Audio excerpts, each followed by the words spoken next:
By the time we reach college, we have been thoroughly conditioned to think that good grades equal success.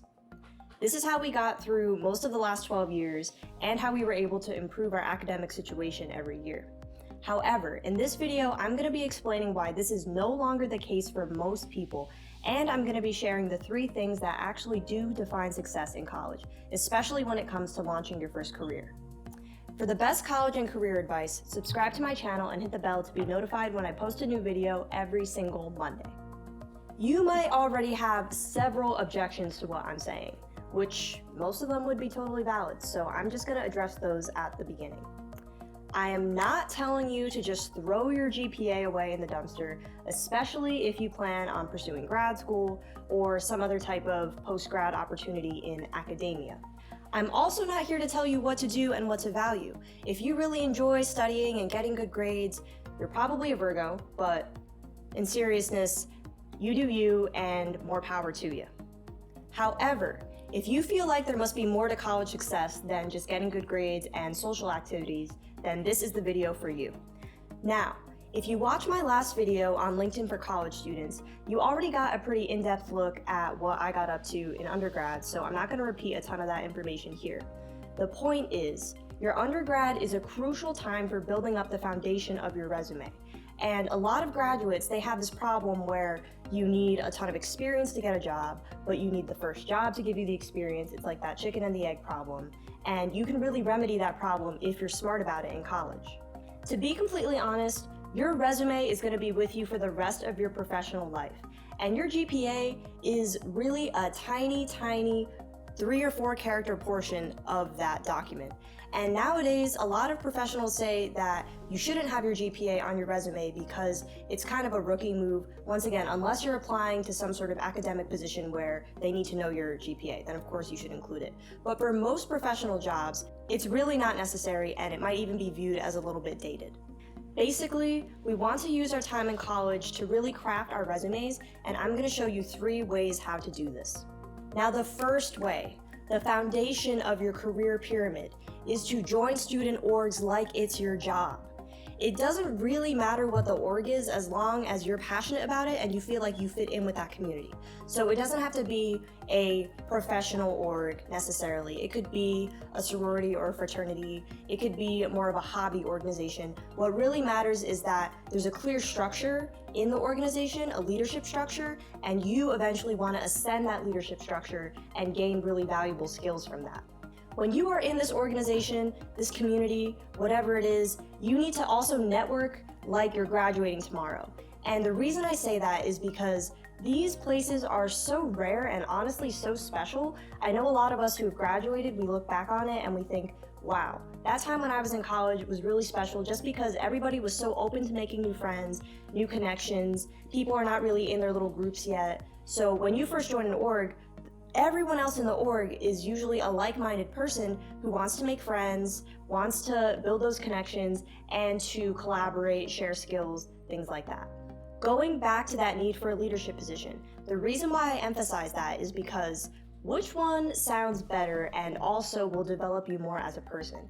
We have person A, who is a general body member. Nothing wrong with that, that's how we all start. But if that is all you are and all you become in that org and you put that on your resume, the person looking at it or the person looking at your LinkedIn is probably going to think, okay, so this person went to 2 meetings every semester and did not really get deep into the organization.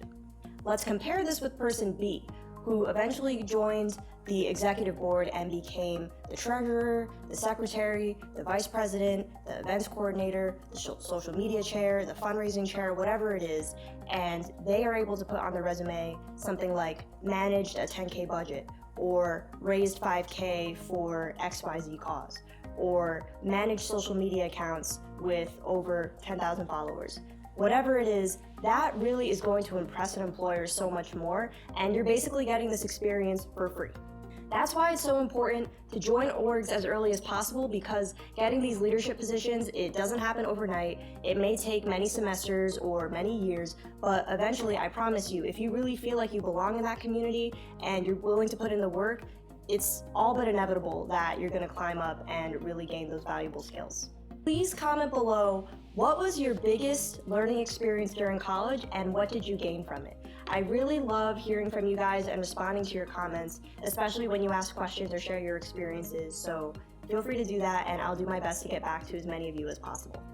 Okay, level 2 of your skills pyramid is going to be all of those other opportunities that give you chances to show your value and build your skills. These can be in your classes, your part-time job, maybe volunteer activities, just other things that really show your value through projects. I really want to emphasize part-time jobs here because so many college students have them. It's more of a necessity than really a choice for a lot of us.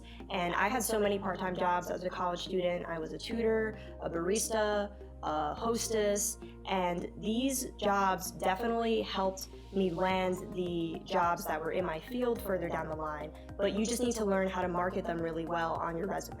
This leads me to my next point, which is how you convert the experience from these first 2 layers into a beautiful internship and eventually a full-time job, which is leveraging these experiences, really describing them well, and honestly selling them, being proud, and making it clear that you have a lot to offer.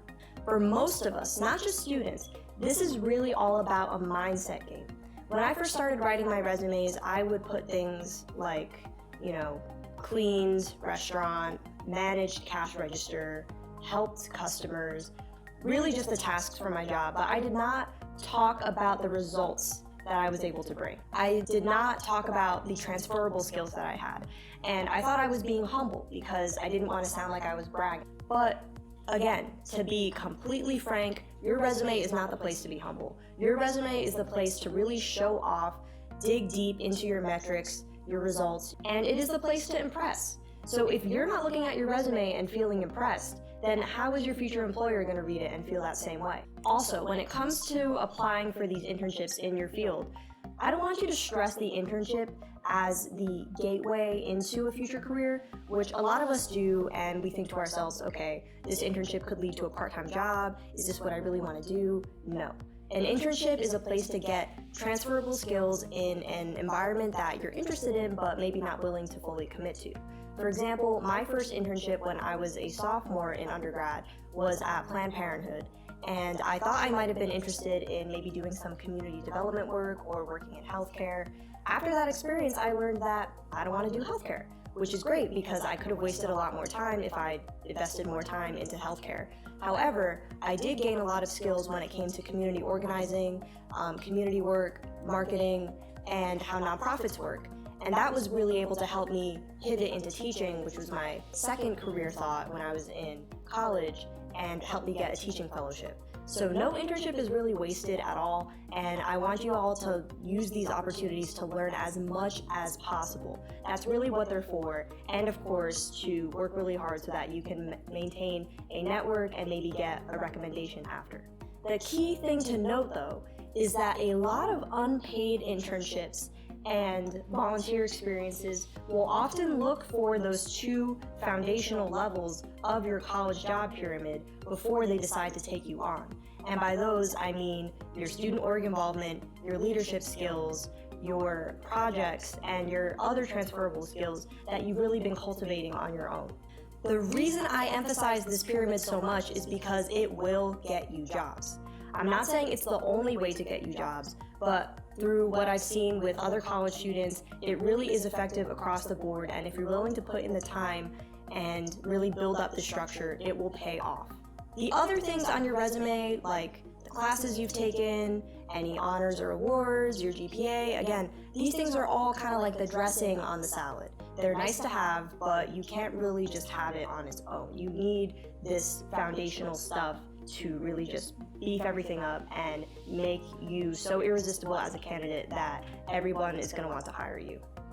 Now that we finished with the pyramid, I want to add one main part that is really important when it comes to landing a new job, and that is your relationships, of course. I talk so much about relationships on this channel, and one objection that you might have had when you saw the title of this video is, okay, so Stacy's telling me to not really care about my grades, basically.